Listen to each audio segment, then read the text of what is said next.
brings you closer than ever.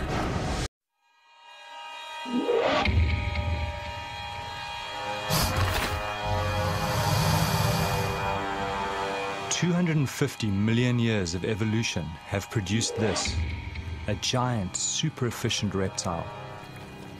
It's the Nile crocodile. Until recently, diving with these dangerous creatures was considered impossible. But as with any predator, it's how you engage them that's the key. And I'm about to put my belief to the test.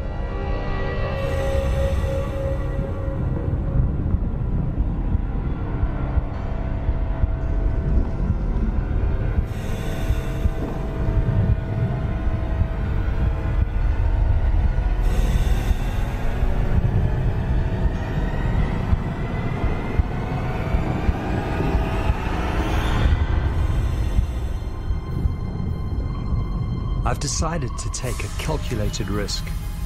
I want to dive with feasting crocodiles. Can I approach them without being attacked? Will they see me as a fellow predator or as potential prey? Can I survive within their feeding hierarchy? I'm taking a big risk, and I think people understand that. And I don't think it would reflect poorly on a crocodile if it eats me. People expect that to happen.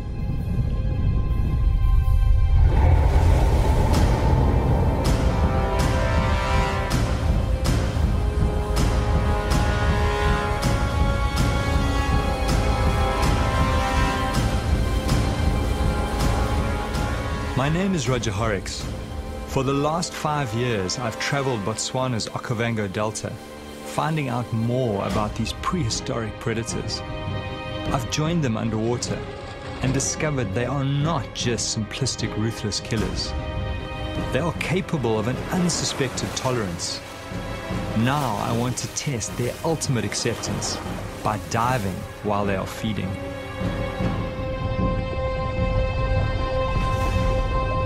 The idea of diving with feeding crocs first crept into my mind when I traveled from my African home to Costa Rica in Central America. I'd gone there to find Chito Graham, the extraordinary crocodile shaman of Limon. 23 years ago, Chito found a sick and dying crocodile that had been shot by farmers. Slowly he nurtured this animal back to health, taking many years to slowly gain the animal's trust. He showed me something I never thought possible with crocodiles.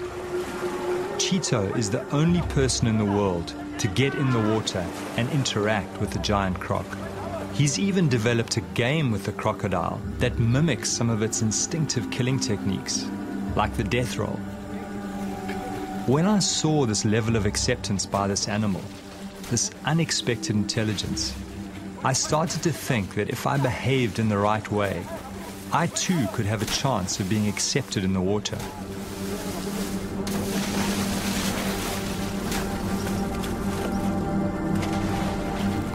As I watched this man and this predator together, it forced me to rethink crocodile nature, and the seed was sown to set out on my quest. To attempt to dive, many think will be suicide.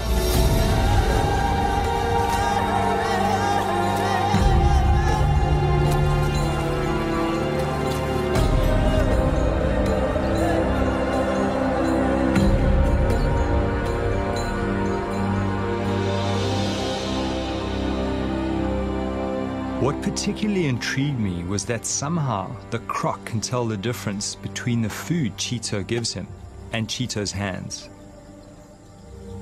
To come out of this alive, I will need to prepare my mind very carefully.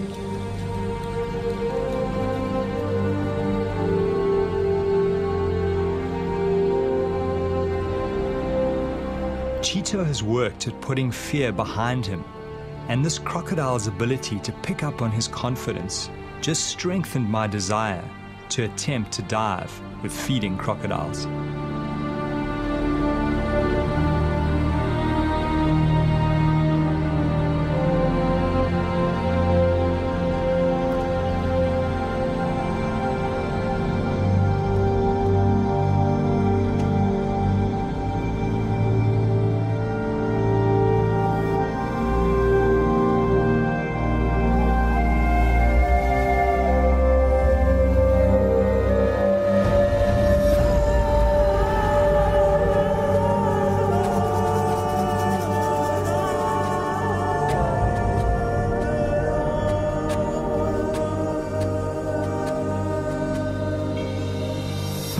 Every winter I return to my old diving ground, the Okavango Delta in southern Africa. In the swamp live some of the biggest and most aggressive crocodiles in the world. It's June, when the great flood brings the clear water. All my primal senses start to come alive as I prepare my mind and my body. Over and over, I'm at the feast, calm, unharmed.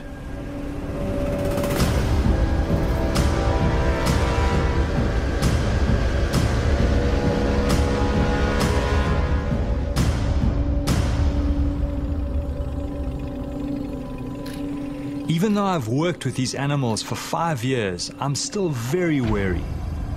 Some of these beasts have eaten many people and are a huge threat to livestock.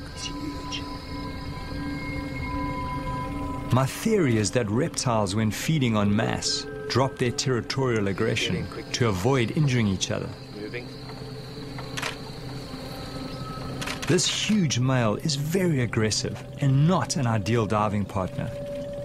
But I'm hoping that this behavior may shift when he is with multiple animals and can smell food.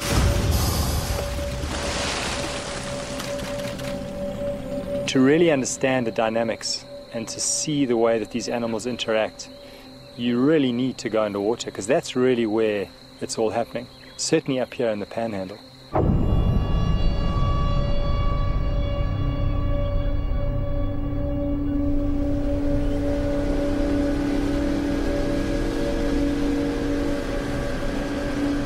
Greg Thompson is the top guide in this area.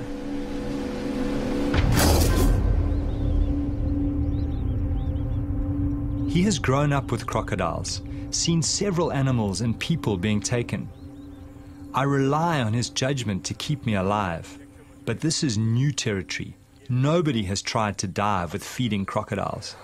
How do you think those crocodiles, will respond given that, they probably have to defend that prey against other crocodiles who will pick up the scent? That, I think, is going to be one of the unknowns. To be honest, I'm not 100% certain how they're going to react with something that's threatening their food. Certainly with other predators, they're very, very defensive around their food, around their prey species, something that they've killed. And crocodiles might very well be the same.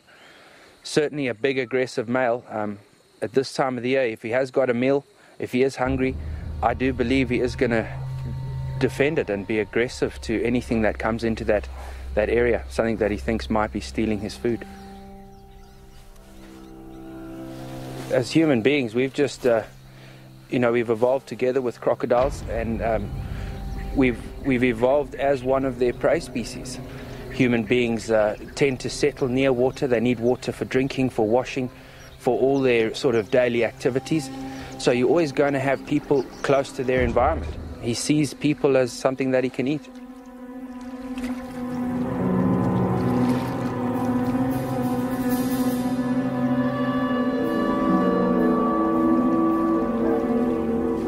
Greg takes me to a nearby village close to the river. Here, two women, a mother and a daughter, had a terrifying encounter with a crocodile while collecting food and building material for their huts. Resi Sashuma lost both her arms. She has a young child to look after. Mother and daughter now live by weaving baskets with only one arm between them, somehow surviving against impossible odds. The croc that attacked them was only about 2 meters long, but very powerful.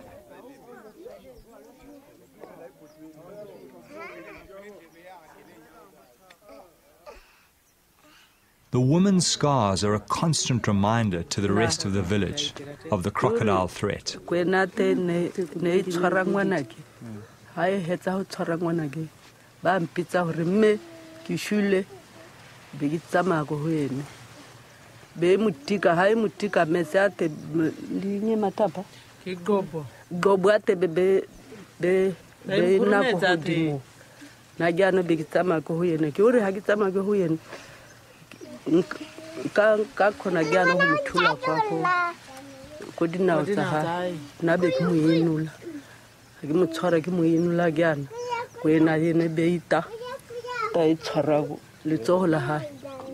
Their horrific story haunts me. Despite their loss, they have no wish to kill the crocodile. Somehow they accept this tragedy as part of living here. I wonder if only certain crocodiles attack people. I know that some crocodiles are more aggressive than others. Their personalities differ quite considerably. But there was only one way to find out. I go in search of the crocodile that attacked the woman.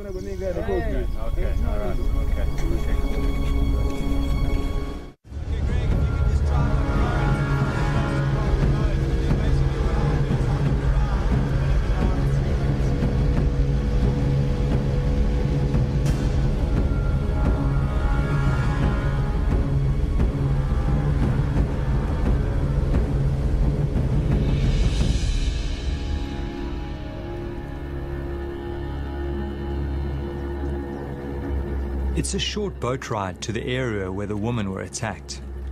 Crocodiles are territorial and so very likely to be in the same place.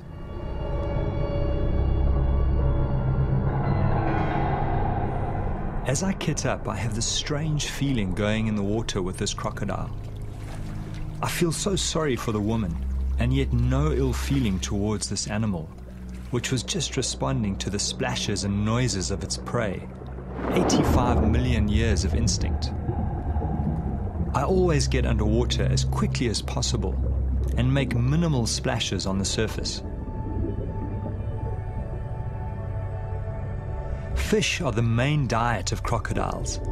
They hunt them by letting them come close and grab them in a flash of speed.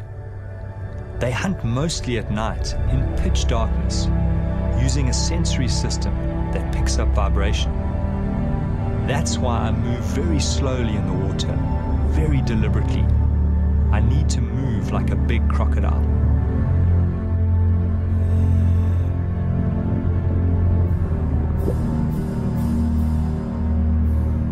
The fish become skittish. I sense a big predator close by.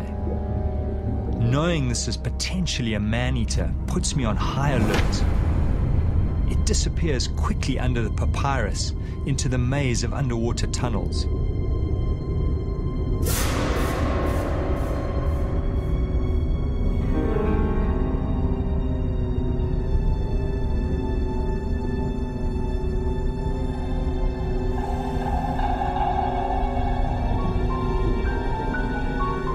I follow cautiously. Some of these tunnels are kilometers long. Inside, there are big caves hollowed out by hippos and crocodiles where they take prey to soften for eating. The lurking croc distracts me as I move deeper into the maze. As I turn around to exit, there's that terrible feeling in my stomach. I'm confused. Everything looks different to my entry. I'm lost.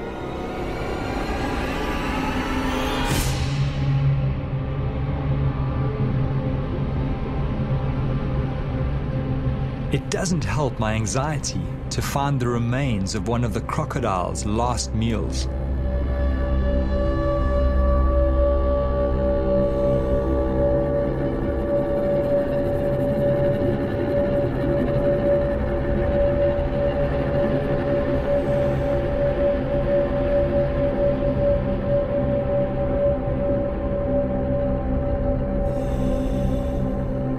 In the distance, I see a glimmer of light that I hope may lead to the main channel.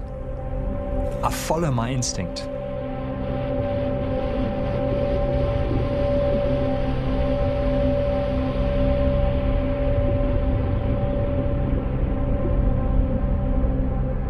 It's a huge relief to be back in the sunlit channels.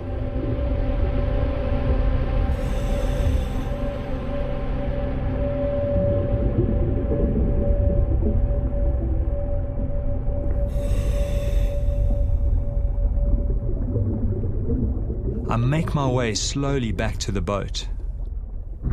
Suddenly, I glimpse a familiar texture amongst the river cabbage.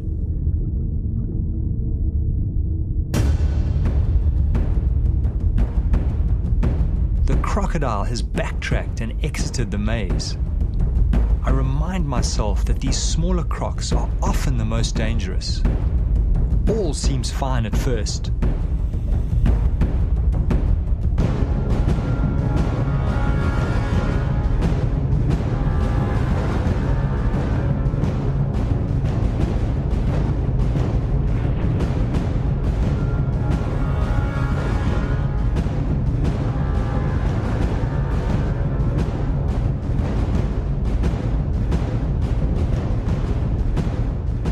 Suddenly the croc turns on me, ready to attack. Then he goes straight for me.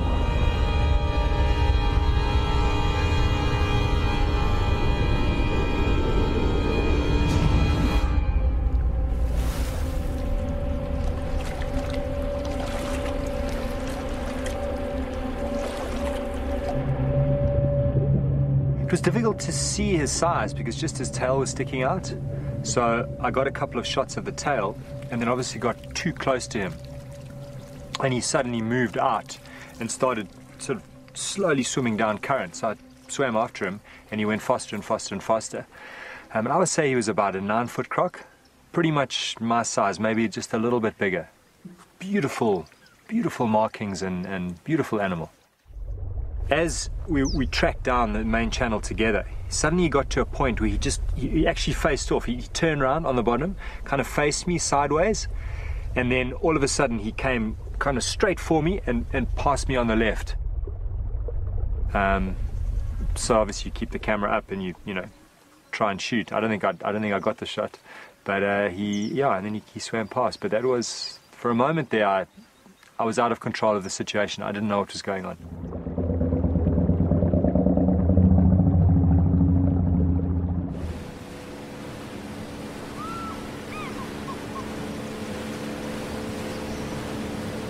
Traveling back past the village, we get word that a cow has been taken by a big crocodile and has been seen dragging it downriver. For the villagers, this is bad news. Cattle are their currency, their symbol of wealth. But for me, this may present the chance I've been waiting for. With the smell of the fresh carcass, a huge scent trail is moving downriver, calling all the crocodiles to focus on this one large food source.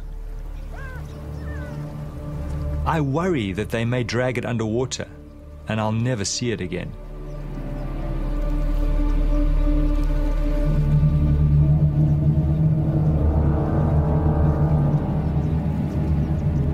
Seeing the animals around the carcass, I start to get a really uneasy feeling building inside me.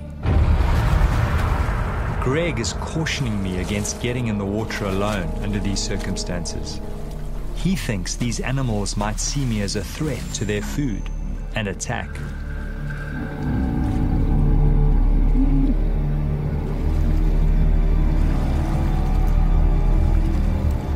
Looking at these feeding crocs, I watch carefully for their aggression towards each other, imagining myself amongst them. They seem to be very accepting of each other, but how will they react to me?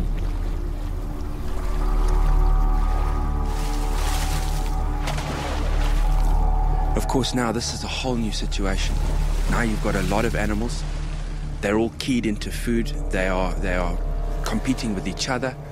There's a definite hierarchy at the carcass. The bigger crocs are feeding first, and they are keeping other crocs away. So if a diver comes along and he's bobbing along the surface, if he appears to be part of that carcass, they're going to go for them.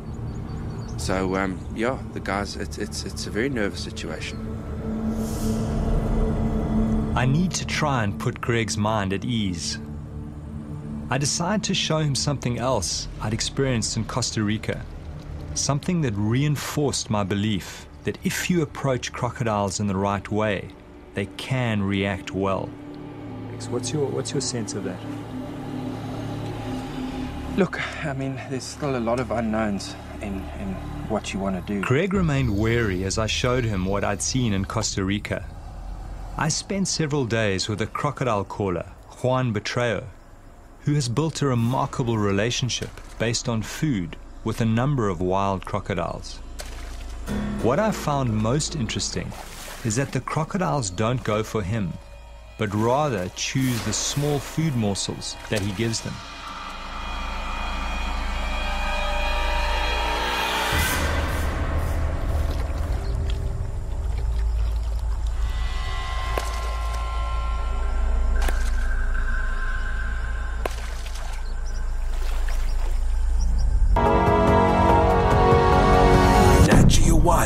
Brings you closer. It's somewhat of a mystery why they don't take him, but this was what gave me hope for diving with the feeding crocodiles. I was counting on them accepting me as another predator at the kill and not attacking.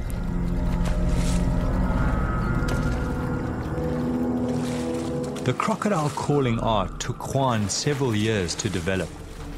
He slowly built the trust of the animals, drawing them closer and closer to his body. He was badly savaged during this process, but somehow managed to survive and continue. Juan has even taken his relationship further, and the crocs allow him to touch them. He shows a side to crocodiles very few know. People think I'm crazy sometimes, but it's these small things that give me confidence as I plot the feast in my head.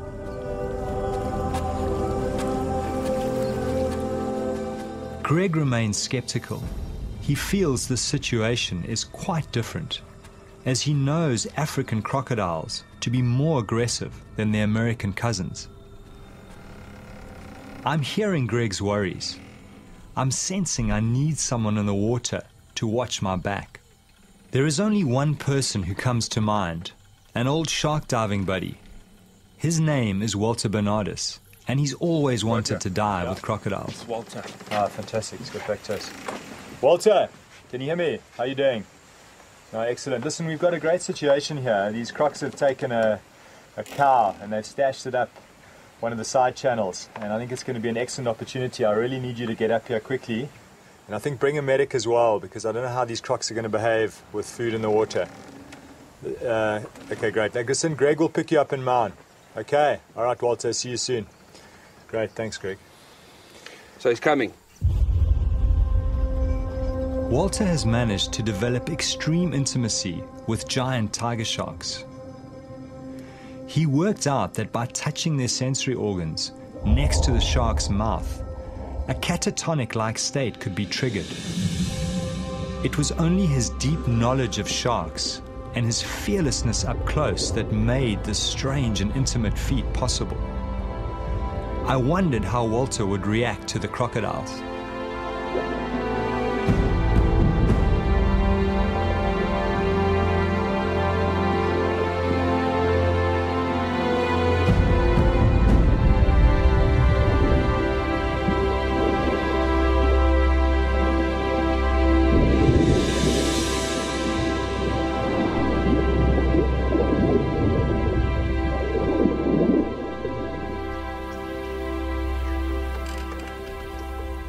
Now I'm stressed about the time.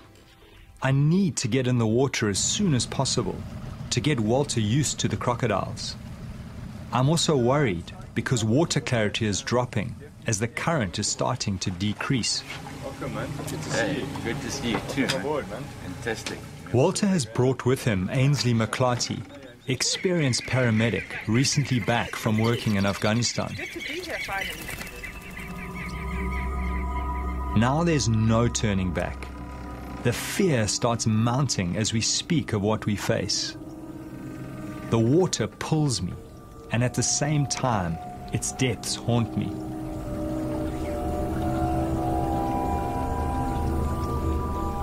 So Walter, how are you feeling? I mean, this is the first time you've been up here in the Delta. What's your sense of all of this?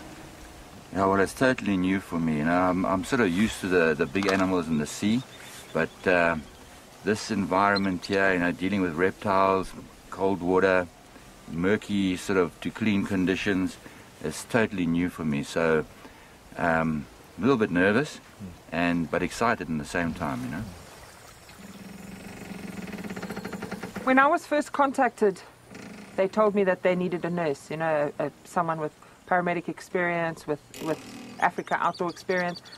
And I said to them, they don't need a nurse, they need a psychiatrist, because what person is going to go out and dive with crocs? The biggest concern when you have a limb taken or puncture wounds is obviously a person being in water, that they can bleed out very quickly. And so putting pressure on, getting a drip up as quickly as possible, and stabilizing the patient is always the most important. I've dealt quite a few times with people who've lost limbs, and it's definitely very achievable to save their life.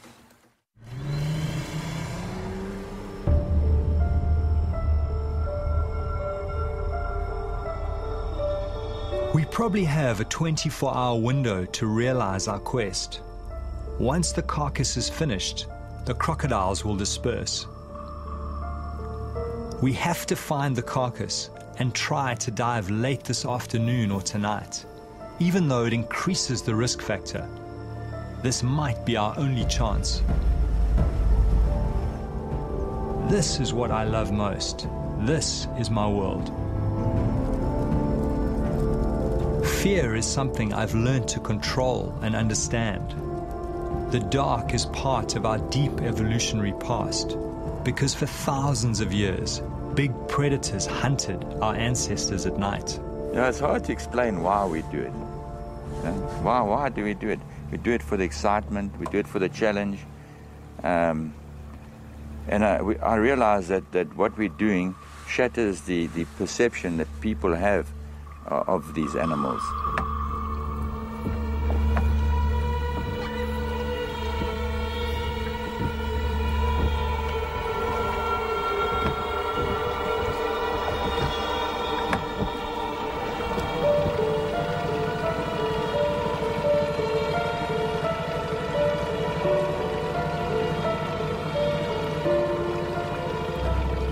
Greg motors to the area where he last saw the carcass and looks for signs. Now the adrenaline is surging through me. The swamp, the reeds, the tiny insects, every sound, all hyper-real. Greg, how many of them are there? Suddenly we spot a large number of glowing eyes and plenty of crocodiles near the surface. Greg is sure the carcass is nearby. The crocs seem not too fearful of the boat at night.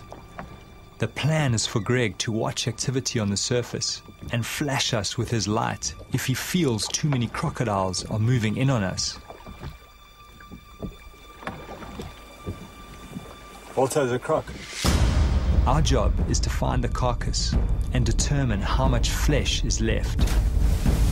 We slip in and move cautiously.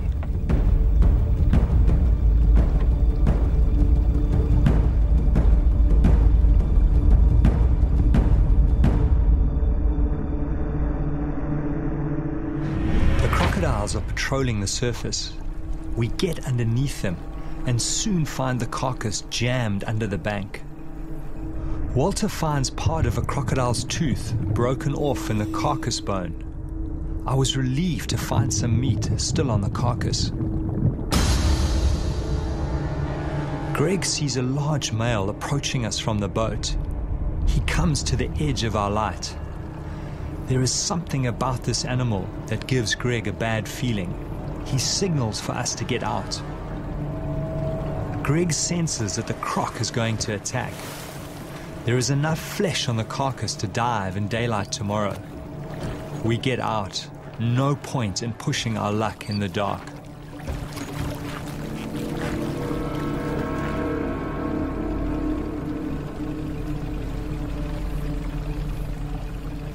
How's that tooth in that femur? Actually brought it up with me, eh?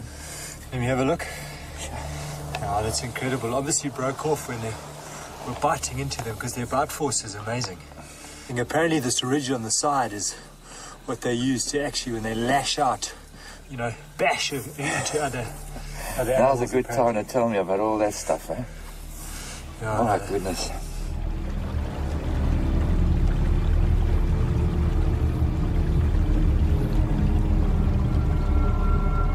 Early next morning, the whole team prepare themselves for what lies ahead. It's our last chance before the crocodiles finish off the carcass and disperse.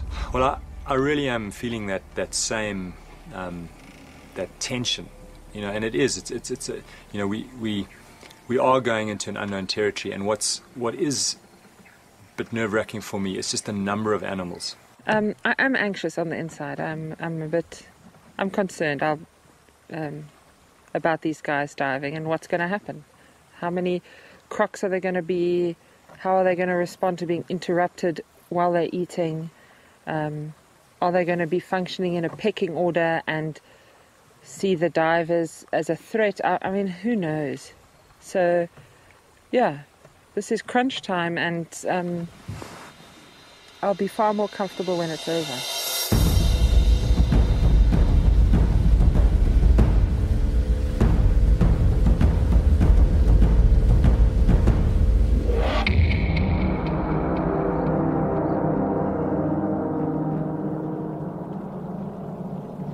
As we approach the area where we saw the carcass in the night, I'm seeing more crocodiles than I've ever seen before. Trying to heat their bodies, they need heat for the energy to feast. This big male has the marks of recent fighting. Not a good sign for us divers. I was hoping that they would be more tolerant to each other with so many animals together.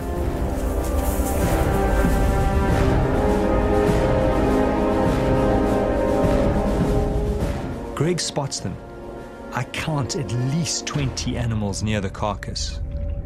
Knowing we are about to enter the water, my whole stomach starts going into a knot.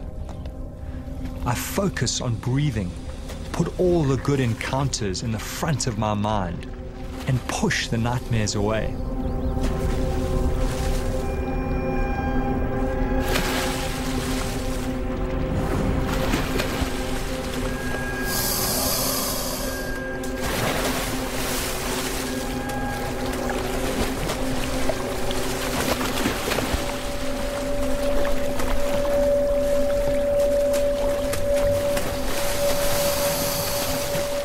It's incredibly lucky to find it. Often, once that animal bursts and the crocs start feeding on it, they'll take it under the papyrus and hide it. And there it's a perfect situation. It looks like they've pushed it into a little bay. It's in still water, it's sort of wedged up against a tree, and they've started to feed on it. I must say, Walter, I've got that same little butterfly feeling that I had when first time I got in. We're going to have a look, eh? Let's go have a look. And just be aware that the smell of that rotting meat is like a magnet to these animals. They'll be swimming upriver, all coming to investigate the source of that.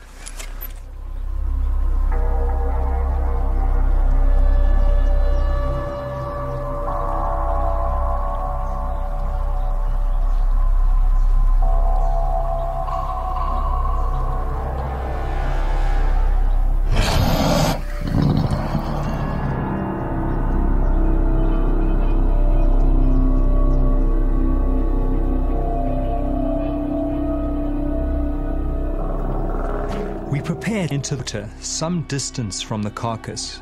Crocodiles don't like boats in the day. Just be careful, eh? As we enter, I'm startled by a crocodile right under the boat. I control my fear as I try to see where it's gone. The visibility is so bad, I can only see 4 meters, less than the length of some of these crocodiles. To make matters worse, the current is exceptionally strong. Should we abandon the dive? These conditions are frightening. I push my fear aside and move towards the carcass. Crocs seem to be everywhere, following the smell of the meat.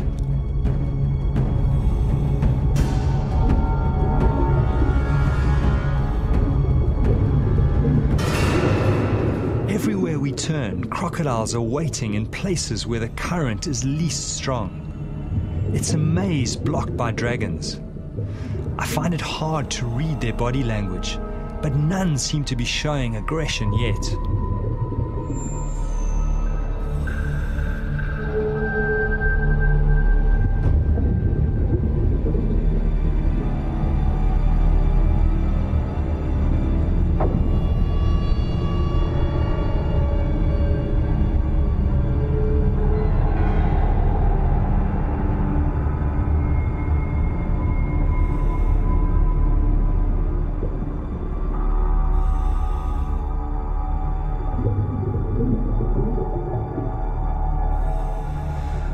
have to go around. There are just too many here.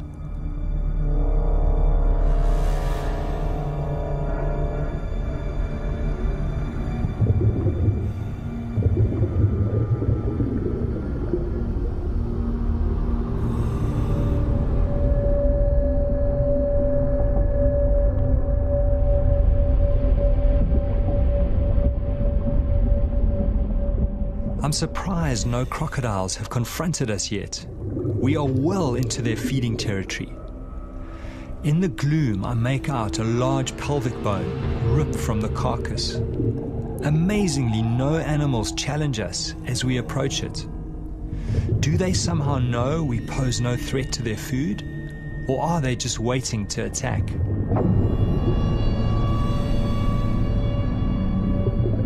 A lot of the meat has been shredded and the animal has been gutted.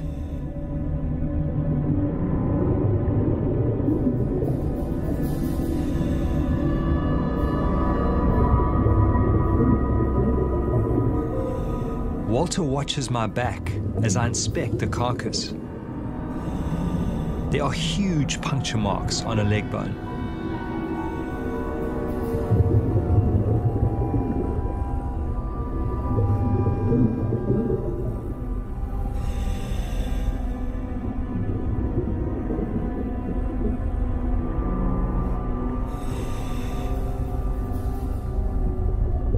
As Walter swims to the side, he sees a huge animal within a few feet of the carcass, watching us, waiting, assessing.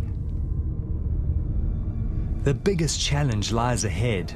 It's time to get back to the boat through the mounting circle of crocodiles, and somehow we have to appear confident, give no sense of being prey. Walter is telling me his plan to swim underneath as soon as the next crocodile goes up for a breath.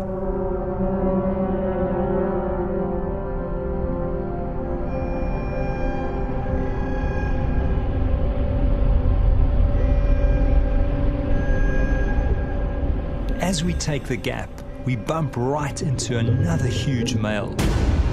Fortunately, he too goes for air.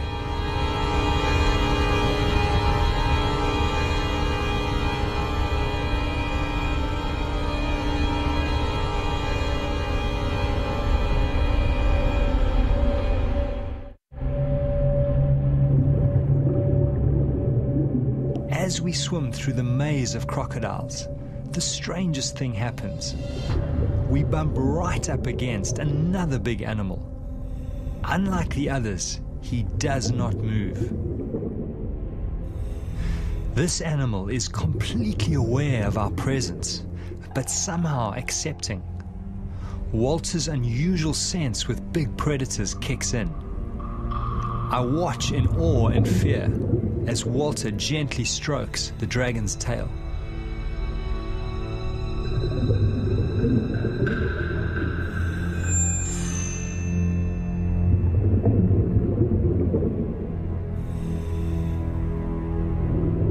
Then something happens that I could never have imagined. I watch in disbelief as Walter begins to ride the crocodile across the river in the direction of the boat. Even though the crocodile is slowed by Walter's heavy weight, it does not shake him off or attack. It feels like I'm watching some strange fairy tale as Walter rides the crocodile some 50 meters across the river. I have no explanation for why a predator allows such intimate behavior.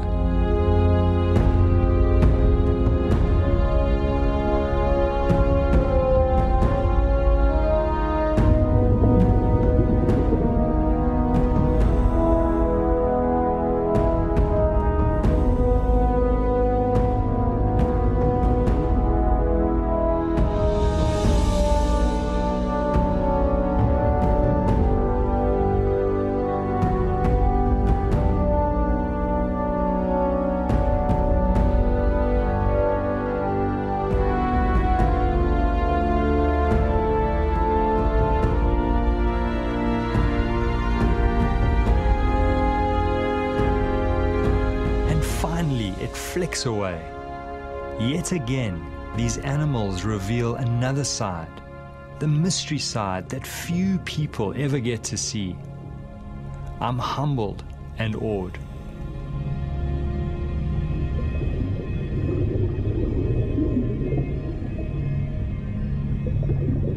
Yeah, you get a feeling with some animals, you know, they will let you interact with them, let you touch them, others won't.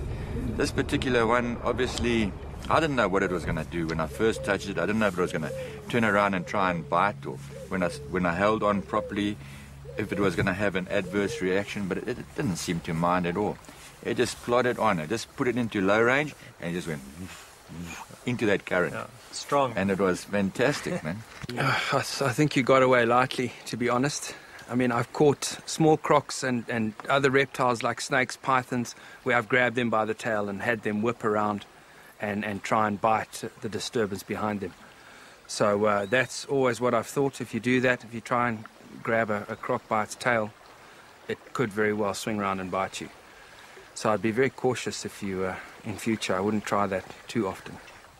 No, I was expecting that any second because, you know, you've seen how these animals react to other things in the wild, and that's why I was extremely gentle in the beginning, and I was expecting it to rear around and sort of have a go at me, but it just kept on going, and all along the more weight I put on it, the more I thought, okay, it's going to turn now, until I was completely gliding along with it, and it just accepted it. So I sort of got a little bit more at ease because you don't quite know exactly how it's going to react. But this one reacted beautifully, you know. It's amazing. I've certainly been very nervous a lot of the time, being stuck here on the boat, having the guys get in the water near feeding crocodiles, getting in the water at night, doing, you know, all the kind of things that have always been sort of no-go areas, things you just don't do with crocodiles. And here the guys have been doing it. And, you know, to be back here at the boat, the divers are back in the boat. They've got some stuff. They've seen some amazing things. They've learnt a lot. To me, it's a huge relief, just knowing that this is all behind us. And we've sort of survived this little escapade.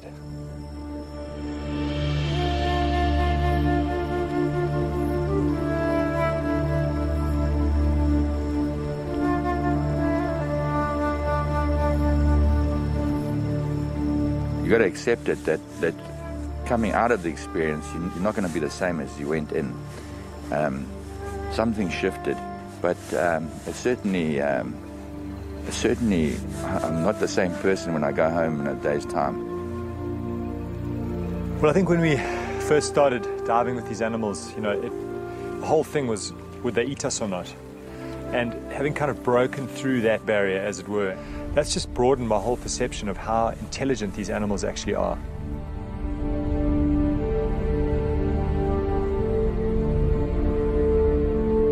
Through this journey, I've been haunted by two voices. One telling me I was going to be ripped apart, another telling me these animals are accepting if treated right.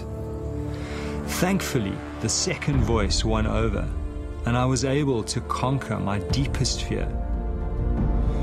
It's opened up a new light on crocodiles. It's brought me closer to them as a species. For me, these special moments when man and dragon come together, that's when I'm most alive.